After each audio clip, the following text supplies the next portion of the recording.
If you're researching countries to move abroad to and feeling completely overwhelmed by all the contradictory information that's out there, you're not alone.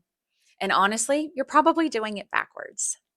Most families waste months and months, sometimes even years, drowning in research, flip flopping between countries that they want to move to, and really second guessing themselves because they don't have a real framework.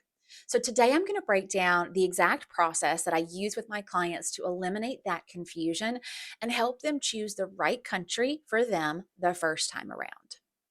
So, why do people choose wrong in the first place? The problem is that I see a lot of times is that people are going to choose a country that maybe sounds cool or that they see on Instagram or they see other people moving to.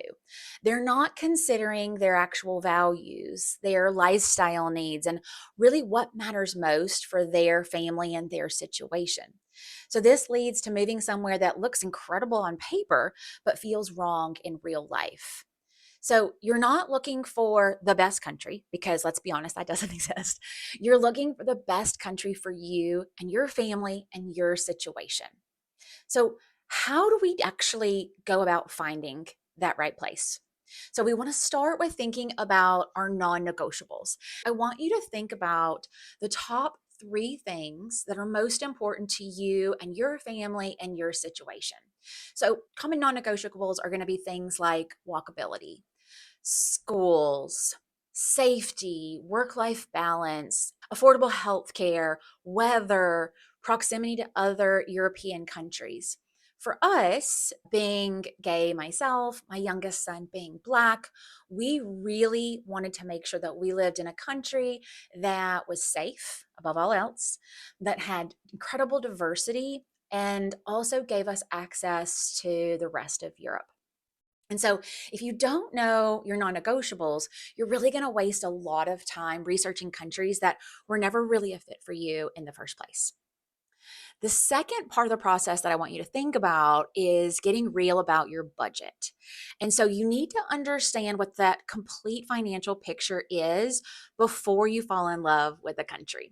So, this means like breaking down what the cost of living looks like between where you are now and where you are hoping to move to.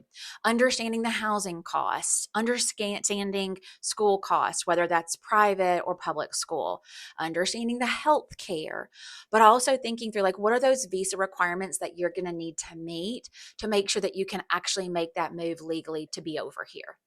Because in reality, Portugal might sound dreamy, and honestly, it really it really is. But if you can't meet the financial requirements for the visa that you need to actually legally move to Portugal, it doesn't matter how much you love it. So this isn't about being wealthy. This is about being smart and realistic with your finances.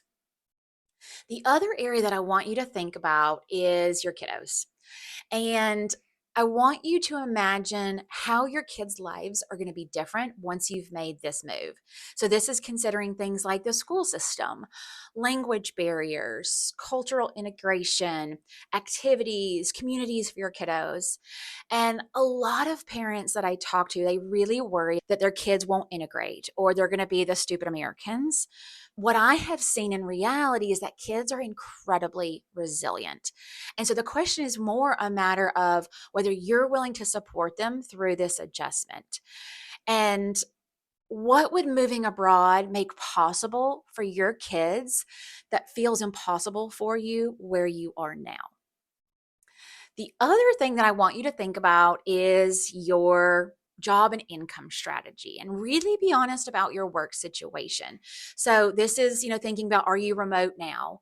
Do you need to find local work? Do you want to start something new? Do you want to open your own business? So some countries are great at having options for remote workers. Others are great at having strong work options for like sponsored jobs in certain industries. Others are really great and supportive of opening up a business. So you don't want to leave this part to chance. You want to plan it out so those finances are not going to be a roadblock that prevent you from making this move happen. The other piece that I want you to consider is really that cultural fit and the community.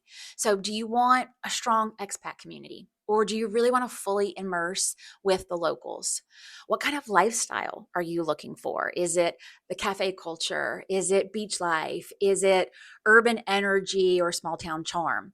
All of these are incredible options, but it's what matters most to you and what I want you to think about when you're thinking about living in this country. What really excites you the most?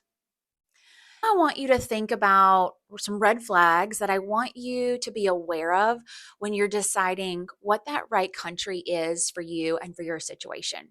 So, I don't want you to make a decision about where you want to move to based on where you vacationed once and that you loved. This is a life changing decision, and I want you to be really thoughtful and do the research and make sure that it really aligns. I also want to make sure that you're not letting fear make this decision for you. And when I say that, I mean avoiding Spain because you don't speak Spanish, as an example. I also want to make sure that you're not choosing a place based on what everyone else is doing. This isn't a popularity contest. It's based on what matters to you, your situation, your lifestyle, your values, your family. And I also want you to be really, really honest with yourself if you're financially ready to make this move, because moving abroad is a financial investment. You've got your relocation cost. You obviously want to make sure you have funds set up to be able to support you with getting your life set up in your new country, but also making sure you really understand what those cost of living differences are so that you're setting yourself up to make this move. I also want to make sure that you're not waiting for perfect clarity before you take any action.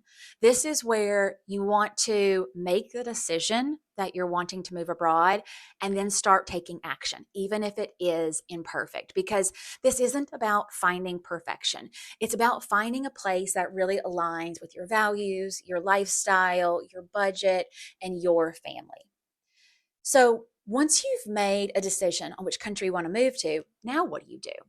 You need to have a clear step by step roadmap so that you know exactly what you need to do and when you need to do it. And that way you can avoid hours and hours of endless research and making costly mistakes that could negatively impact your ability to make this move. And this is where a lot of folks get stuck. They know where they want to move, but they don't know how to actually make it happen. So here's what I want you to do right now. Number one, I want you to get clear on your non negotiables. Number two, be honest about your budget and your timeline. And number three is I want you to stop researching in circles and get support from someone who's actually done this. So if you're serious about moving to Spain, Portugal, or the Netherlands in the next 6 to 12 months, let's chat. You can book a free consultation call with us by clicking the link in the description. We can talk through your specific situation, create a game plan, and figure out if working together makes sense for you and your situation. Can't wait to talk more.